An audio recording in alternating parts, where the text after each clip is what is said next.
Right now, at this exact moment, there are 9 things actively shortening the life of your Toyota engine. Some of them you're doing on purpose because you think they're good for the car. One of them happens automatically, every single morning. And one of them, number 9, the big one, you're probably going to do this week at a place that genuinely believes they're helping you. By the end of this video, you'll know all 9. You'll know which ones to stop immediately, which ones to do differently, and what one specific habit can quietly cost you a $4,000 engine repair before you ever hear a noise. We're going from least to worst. Stay with me to the end. Number 9 is the one I really need you to hear. Let's go. Here's the part nobody talks about. You've been told your whole life that Toyotas are bulletproof. Run forever. Pass them down to the kids. Drive them into the ground. And it's mostly true. But that reputation, that Toyotas just run forever thing, has done something weird to a lot of owners. It's made us casual. It's made us assume the car is going to be fine no matter what. It's made us stop thinking about the engine the way you'd think about anything else that costs $5,000 to replace. You wouldn't pour orange juice into a $5,000 espresso machine. You wouldn't run a $5,000 laptop without ever cleaning the fan. You wouldn't store a $5,000 watch in a humid bathroom. But your engine? You'll skip an oil change. You'll get the cheapest gas. You'll let it idle for 15 minutes in the driveway to warm up. You'll drive it 3 blocks to the grocery store and 3 blocks back twice a day, every day, for a decade, and you'll never think twice about it. Because it's a Toyota, it'll be fine. Right up until it isn't. Here's the truth that most owners don't internalize until it's too late. Every Toyota that ever died young, every one of them, was killed by the owner. Not the factory, not Toyota, the owner. Through a combination of small, invisible habits that added up over years until one Tuesday morning, the car wouldn't start. These are those habits. All 9 of them. And I'm going to be real about it. Number 1, short trips. If most of your driving is under 4 miles at a time, to school, to the grocery store, to the gym, back home, you are slowly destroying your engine. Not dramatically, slowly. Here's why. Your engine needs about 10 to 15 minutes of driving to reach full operating temperature. Until it gets there, fuel doesn't burn cleanly, condensation builds up inside the engine, and small amounts of raw gasoline get past the piston rings and dilute your oil. Diluted oil doesn't lubricate properly. Diluted oil sludges. Diluted oil shortens the life of every moving part it touches. If short trips are your reality, and for a lot of people they are, at least once a week, take your Toyota out on the highway for 30 minutes. That's the burn-off cycle. That's what flushes the moisture out, gets the catalytic converter hot enough to clean itself, and resets your engine's internal chemistry. 1 highway run per week. Non-negotiable. Number 2, idling to warm up the car. This one drives me crazy. You're standing in your kitchen on a 20-degree morning, you click the remote start, and you let the car idle in the driveway for 10 or 15 minutes to warm up the engine before you get in. You are doing the opposite of what you think you're doing. Modern Toyota engines warm up faster under load, meaning while you drive, than they ever will sitting still. Idle warm-up actually causes more wear than a gentle drive because the engine spends way longer in its coldest, most fuel-rich, most damaging state. You're also dumping unburned fuel onto your catalytic converter, which is a $1,500 part you do not want to age prematurely. Start the car. Wait 30 seconds. Then drive gently for the first 2 minutes. That's the whole protocol. Done. Number 3. Stretching oil changes just this once. You meant to get the oil changed at 5,000 miles. Life got busy. You're at 7,500. Now you're at 9,000. It's just oil. It'll be fine. It is fine. Mostly, until it isn't. And every time you stretch it, you're shortening the life of your variable valve timing components, which sit at the very top of the engine and depend on clean, full-pressure oil to function. The number 1 source of expensive Toyota repairs in the 120 to 180,000 range is failed VVTi components. The number 1 cause is owners who stretch the interval.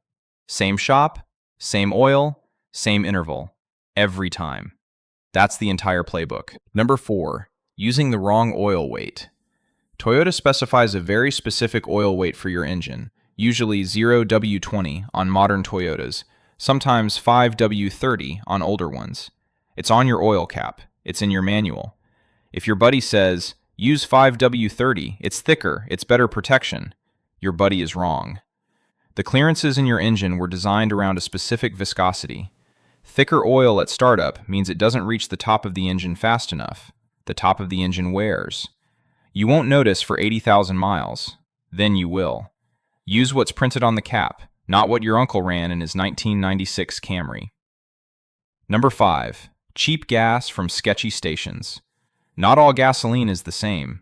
Top-tier gasoline, and you'll see this logo at Shell, Chevron, Costco, Mobil, BP, and a handful of others, contains a higher concentration of cleaning detergents that actively clean the intake side of your engine as you drive.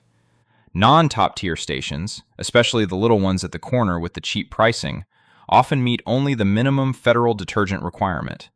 Federal minimum is not enough to prevent carbon buildup on intake valves over time. Save 15 cents per gallon. Spend $1,500 on a carbon cleaning at 90,000 miles. Or just don't, and the cleaning becomes a head removal at 150,000. Pick 2 or 3 good top-tier stations and stick to them. That's it. Number 6. Never replacing spark plugs. Modern Toyota spark plugs are usually iridium and rated for around 100,000 miles. Most owners get to 100,000, don't notice anything wrong, and never replace them. Then around 120,000 or 140,000, the plugs are worn enough that the engine starts to misfire intermittently. You feel a tiny hesitation on acceleration. You don't think about it. The misfires get worse.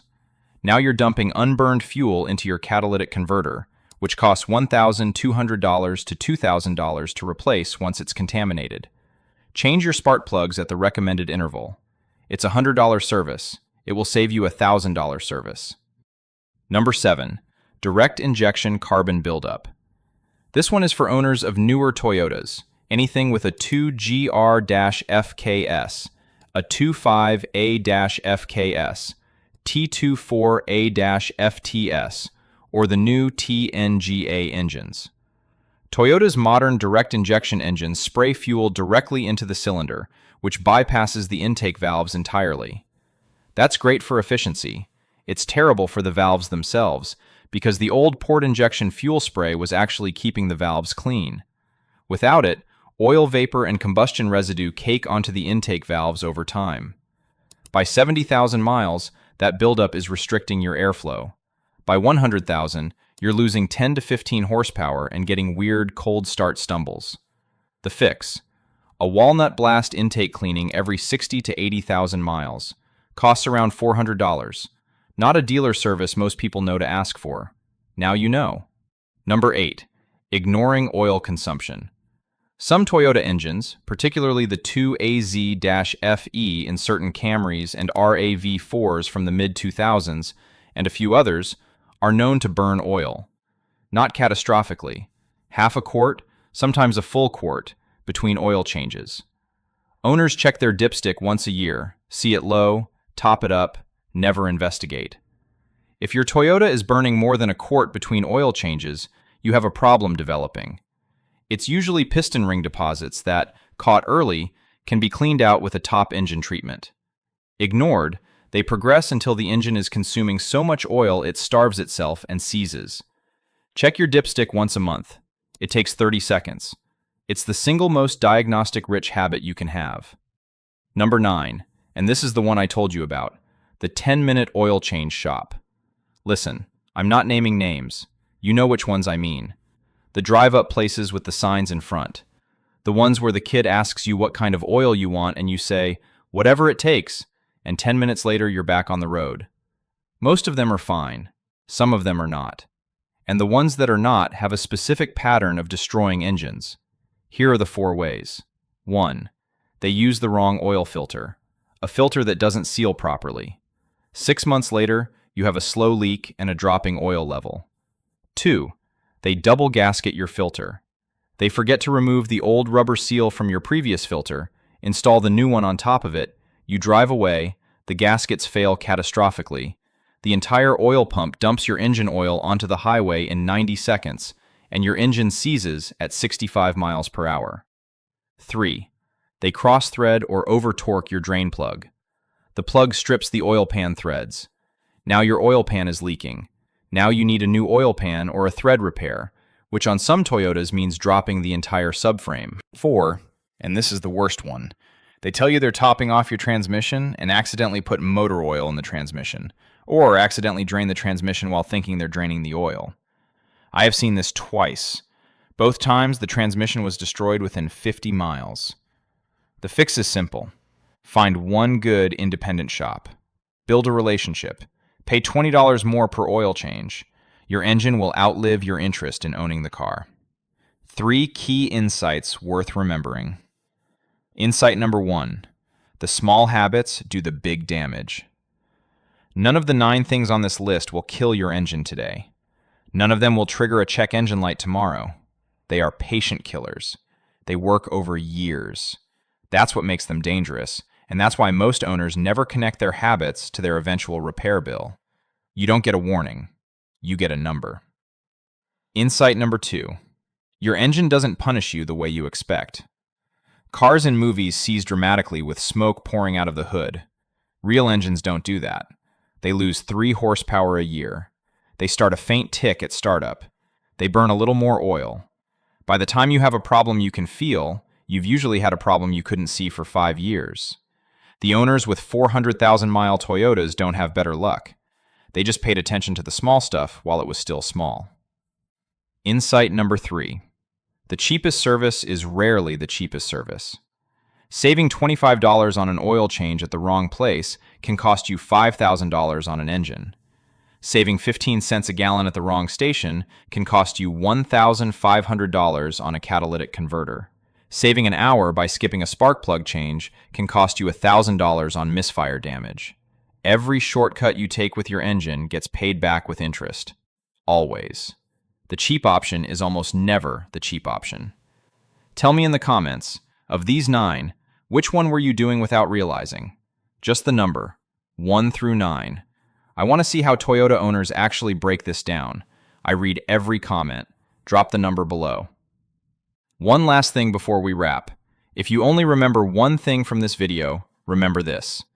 There is one service, that almost no Toyota owner gets done because Toyota itself spent years actively telling them not to. And skipping it doesn't kill your engine. It kills your transmission. That's a $4,000 to $6,000 repair on a car that otherwise has 200,000 miles left in it. That's the next video.